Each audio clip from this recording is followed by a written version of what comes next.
September 4. அவர் தம் கண்களினால் வழிநடத்தப்படுதல். நான் உனக்கு போதித்து நீ நடக்க வேண்டிய வழியை உனக்கு காட்டுவேன். என் கண்களினால் நான் உன்னை வழிநடத்துவேன். வாரினாலும் கடிவாளத்தினாலும் வாய் கட்டப்பட்டால் ஒழிய உன் கிட்ட சேராத புத்தியில்லாத குதிரையைப் போலவும் கோவேறு கழுதையைப் போலவும் இருக்க வேண்டாம். சங்கீதம் 32:8-9. தேவன் நம்மை இரு விதங்களில் வழிநடத்தக்கூடும். முதலாவதாக, அவர் தமது கண்களினால் நம்மை நடத்துகிறார். என் கண்களினால் நான் உன்னை நடத்துவேன் என்பதன் பொருள் நான் உன்னை அன்புடன் நடத்துவேன் என்பதே.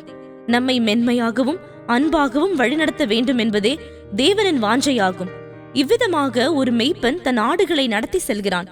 கர்த்தரே நம் நல்ல மெய்ப்பராய் இருக்கிறார். என் ஆடுகள் என் சத்தத்திற்கு செவி கொடுக்கிறது, அவைகள் எனக்கு பின் செல்லுகிறது என்று அவர் கூறுகிறார்.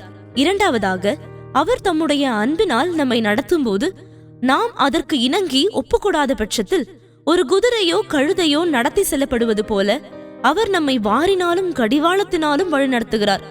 நீங்கள் ஒரு கழுதையின் மேல் ஏறி சவாரி செய்யும் போது கழுதையை வலது புறமாக திருப்ப வேண்டுமாயின் நீங்கள் இடது புறமாக, அதாவது நீங்கள் அதனை திருப்ப விரும்பும் திசைக்கு எதிர்ப்புறத்தில் அதை சவுக்கால் அடிக்க வேண்டும்.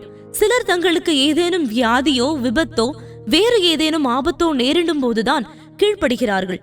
அச்சமயம் அவர்கள், ஐயோ, நான் தவறு செய்து விட்டேன், இனி தேவனுக்கு கீழ்ப்படிவேன் என்று புலம்பி அழுகிறார்கள். குதிரையைப் போலவும் கோவேறு கழுதையைப் போலவும் இருக்க வேண்டாம் என்று கர்த்தர் சொல்லுகிறார். நாம் நம்முடைய இருதயத்தை கடினப்படுத்தாதிருப்போமாக. நீ உன் தேவனாகிய கர்த்தரின் சத்தத்தை கவனமாய் கேட்டு அவர் பார்வைக்கு செம்மையானவைகளை செய்து அவர் கட்டளைகளுக்கு செவி கொடுத்து அவருடைய நியமங்கள் யாவையும் கை கொண்டால் நான் எகிப்தியருக்கு வரப்பண்ணின வியாதிகளில் ஒன்றையும் உனக்கு வரப்பண்ணேன் என்று கர்த்தர் தம்முடைய ஜனங்களாகிய இஸ்ரவேலரிடத்தில் சொன்னார். கற்றுக்கொள்ளுகிறவர்களைப் போல மாணாக்கரை போல என் செவியை கவனிக்க செய்கிறார் என்று ஏசாயா கூறுகிறான். எனவே ஒரு மாணாக்கன் தன் குருவுக்கு செவி கொடுப்பது போல நாம் கர்த்தரின் சத்தத்துக்கு கவனமாய் செவி கொடுப்போமாக. அவ்வாறாயின் கர்த்தர் நம்மை அன்பாக, தயவாக, மென்மையாக வழிநடத்த தவறமாட்டார்.